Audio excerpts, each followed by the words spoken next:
ایک بوڑھی مائی گواہی دینا سے عدالت میں پیش ہوئی تے وکیل استغاثہ گواہ تے جرا شروع کی تھی۔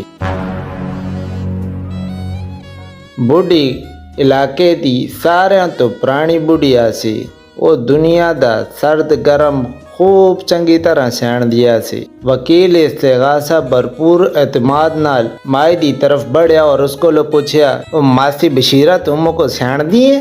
ماسی آہے ہاں، وہ قدوسیہ کیا نہ سیان دی؟ میں تو کو اس وقت تو چنگی طرح سیان دیا جدوں تو نکا جا بچا سے۔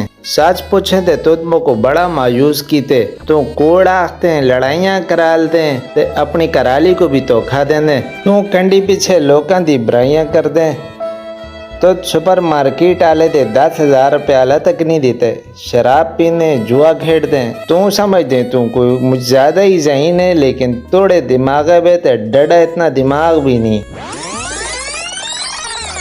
ہاں میں تو مجھ چنگی طرح سیان دیاں۔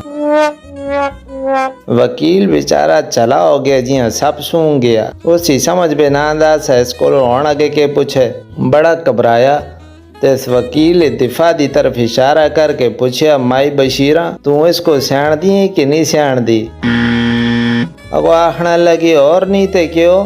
جی ہمیں اس غفورے کو سیان دی نا، ارے اس کو تو اس وقت تو میں سیان دیا جد وہ چڑیا لا کے پھر دو انداز سا، سارے محلہ نکتا ہاتھ رکھ کے اس تو دور نستا سا، یہ دنیا دا سست ترین بندہ ہے، ہر ایک دی برائی کرتا رہندا ہے، وہ تو یہ رونچی بھی ہے، کسی بندے نال اس سے تعلق بنا کے نہیں رکھ سکتا، اور دنیا دا سارا تو نکما اور ناکام وکیل یہی ہے۔ 4-5 کڑیاں نال سن یاری لائی دیے، جنہاں وچوں ایک توڑی تریمت بھی ہے، دوہاں کو تے مار کھا گئے انہاں ہی گلاں دی وجہ تو۔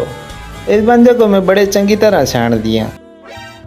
جج دوہاں وکیلاں کو اپنے کو الٹا کیا اور آہستہ تو انہاں دے کنے بھی آخنے لگیا، اگر تساں دوہاں چلے دے پتراں سن اس مائی بشیرہ کو اے پوچھا کہ او مکو سیان دیے یا نا، میں قسمیں دوہاں کو پٹھا کر کے پھانسی دے چڑھ سا۔